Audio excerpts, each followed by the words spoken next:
28واں پارہ سورۃ التحریم آیت نمبر 4۔ اعوذ باللہ من الشیطان الرجیم،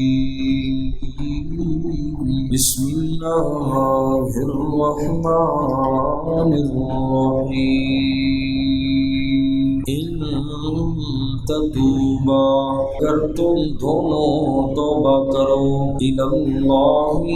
اللہ کے سامنے، فقد صغت، پس تحقیق مائل ہو گئی، قلوبکما، تم دونوں کے دل، وَإِن تظاہرا، اور اگر تم نے ایک دوسرے کی مدد کی، علیہ، نبی پاک صلی اللہ علیہ وسلم کے مقابلے میں، فَإِنَّ اللَّهَ، بس بے شک اللہ تعالی، هو مولاہ، وہ ان کا ساتھی ہے، وجبریل، اور حضرت جبرائیل علیہ السلام ہے، وصالح المؤمنین، اور نیک مسلمان ہیں، یعنی نبی پاک صلی اللہ علیہ وسلم کے ساتھی اللہ ہے، جبرائیل ہے اور نیک مسلمان ہیں، والملائکۃ، اور فرشتے، بعد ذالک، اس کے علاوہ، ظہیر، ان کے مددگار ہیں۔ گزشتہ آیت مبارکہ میں نبی پاک صلی اللہ علیہ وسلم کا شہر کا جو واقعہ گزرا اسی کے بارے میں بات ہو رہی ہے۔ حضرت سیدہ عائشہ صدیقہ رضی اللہ تعالی عنہا اور حضرت حفصہ رضی اللہ تعالی عنہا کو اس آیت میں تنبیہ کی گئی کہ تم کو اپنی اس غلطی پر اللہ کے حضور توبہ کرنی چاہیے، نبی پاک صلی اللہ علیہ وسلم کی تکلیف کا سبب نہیں بننا چاہیے، اور تمہارے دل توبہ کی طرف تو مائل ہو ہی گئے ہیں، اس لیے اب تمہیں توبہ کرنی چاہیے۔ اس طرح کے واقعات سے ازواج مطہرات کے دل میں کھوٹ پیدا نہیں ہونی چاہیے، سوکنوں کے درمیان یہ کشمکش رہنا یہ ایک فطری چیز ہے۔ شوہر جتنا محبوب ہو یہ جذبہ بھی اسی قدر بیویوں کے درمیان بڑھ جاتا ہے، تو ان کا یہ عمل رسول اللہ صلی اللہ علیہ وسلم سے محبت کی بنا پر تھا۔ حضرت عائشہ صدیقہ اور حضرت حفصہ رضی اللہ تعالی عنہما نے جو نبی پاک صلی اللہ علیہ وسلم کے ساتھ جو واقعہ پیش آیا، یہ نہیں کہ نبی پاک صلی اللہ علیہ وسلم کو تکلیف دینا مقصود تھا، بلکہ ان کا یہ عمل حضور علیہ السلام سے محبت کی وجہ سے تھا، اور اللہ کو منظور تھا کہ ایسے واقعات آپ صلی اللہ علیہ وسلم کی زندگی میں پیش آئیں تاکہ امت کے لیے نمونہ بن جائیں۔ تو اس آیت مبارکہ میں ان دو حضرات کی توبہ کا ذکر فرمایا کہ تم اللہ کے سامنے اس بات پر توبہ کرو۔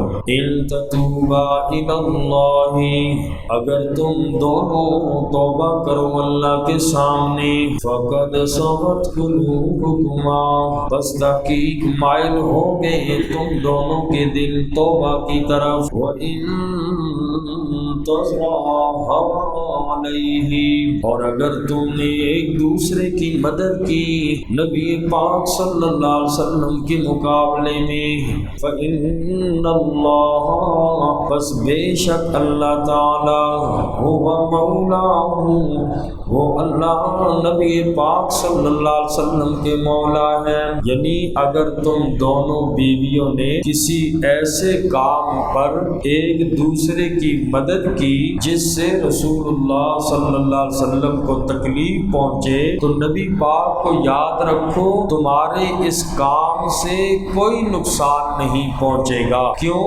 اس لیے کہ نبی پاک صلی اللہ علیہ وسلم کا مولا اللہ ہے، نبی پاک کے ساتھ ساتھی اللہ ہیں، جبرائیل علیہ السلام ہیں، اور ایمان والے بھی ہیں ان کے ساتھی ہیں۔ اس کے علاوہ فرشتے بھی نبی پاک صلی اللہ علیہ وسلم کے مددگار ہیں، اور جس کے ساتھ اللہ کی مدد ہو، حضرت جبرائیل ہوں، فرشتوں کی مدد ہو، فرمایا اسے تمہارے مشورے نقصان نہیں پہنچا سکتے۔ لہٰذا نبی پاک کو اگر ایسی کوئی تکلیف دی تو نقصان تمہارا اپنا ہوگا، نبی پاک صلی اللہ علیہ وسلم کا کوئی نقصان نہیں ہے۔ فرمایا وَإِن تَظَاهَرَا عَلَيْهِ، اور اگر تم نے ایک دوسرے کی مدد کی نبی پاک کے مقابلے میں، یاد رکھو فَإِنَّ اللَّهَ هُوَ مَوْلَاهُ، بس بے شک اللہ کریم ان کے ساتھی ہیں، وَجِبْرِيلُ، اور جبرائیل علیہ السلام، وَصَالِحُ الْمُؤْمِنِينَ،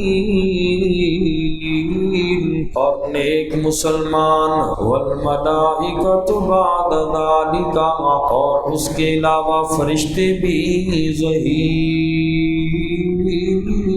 مددگار ہیں۔ اس لیے فرمایا غلطی کا اقرار کرو اور توبہ کرو، اللہ سے معافی مانگو۔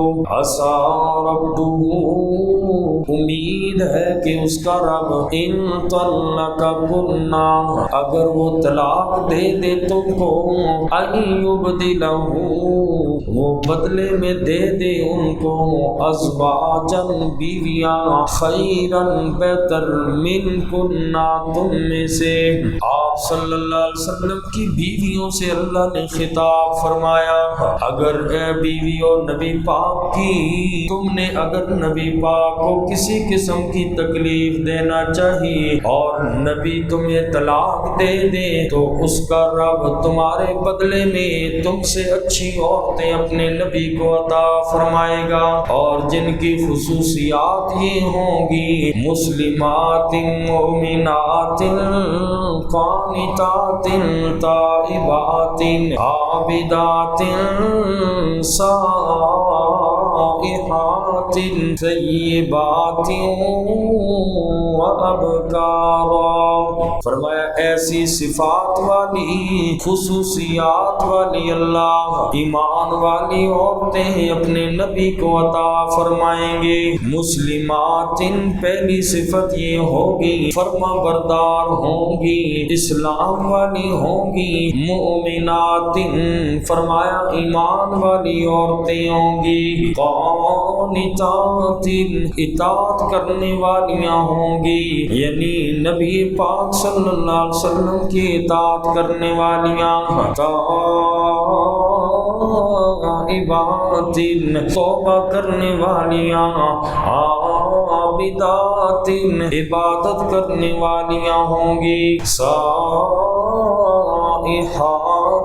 روزہ رکھنے والیاں۔ طیبات، بیوہ عورتیں۔ وابکارا، اور کمواریاں عورتیں۔ اس آیت میں نبی پاک کی بیویوں کو یہی خطاب ہے، اگر نبی پاک کو کسی قسم کی تکلیف دی، میرا نبی تمہیں طلاق دے دے گا، اور پھر میں اللہ تمہارے بدلے ایسی صفات والی بیویاں اپنے نبی کو عطا کروں۔